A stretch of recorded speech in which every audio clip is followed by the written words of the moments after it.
Today on Animal Fact Files, we're going to be looking at mata-matas. If you like learning facts about animals, then subscribe to this channel so you can stay up to date on all the new content. These turtles are weird.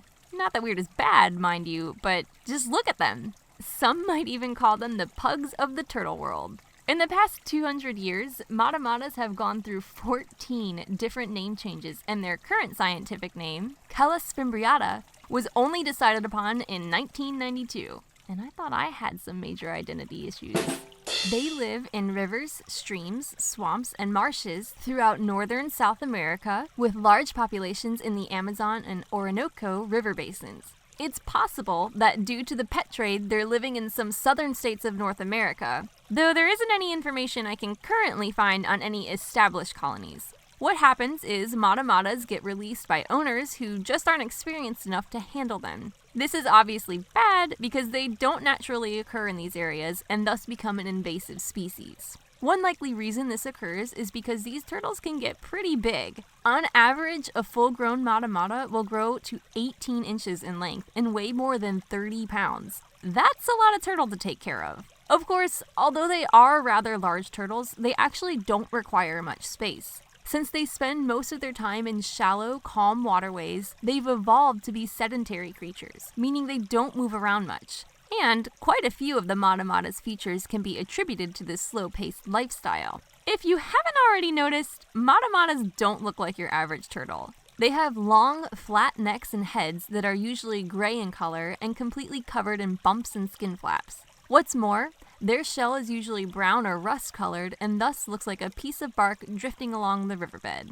While most of us tend to shy away from unsightly blemishes, to a mata-mata they're a blessing. Because mata-matas are sedentary in nature, they are ambush predators. What this means is they will sit and wait for their food to come to them. The freaky fringes along their head and neck not only help them to blend in with their surroundings, but they actually help mata-matas in detecting nearby prey. When the unsuspecting prey draws near, it gets sucked in vacuum cleaner style, with the turtles slowly expelling excess water through their closed mouth, disallowing their meal to escape. They eat mostly fish, but will also dine on crustaceans, insects, amphibians, and even small mammals and birds. Blending in not only helps them in catching prey, but also helps them in being antisocial. They're relatively solitary animals and only meet up to mate usually between the months of October and December. The female will lay her eggs on land in a clutch of about 20 eggs. Something to note here is that the eggs are brittle in texture, much like the eggs of a bird. Most reptile eggs are more soft and leathery.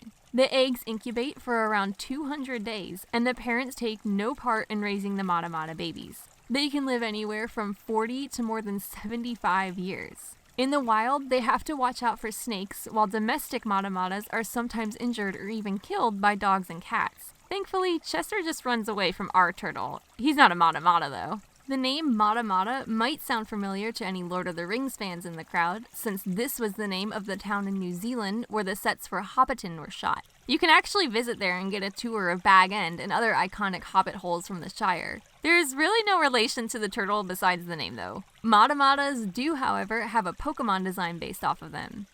Well, then again, what doesn't?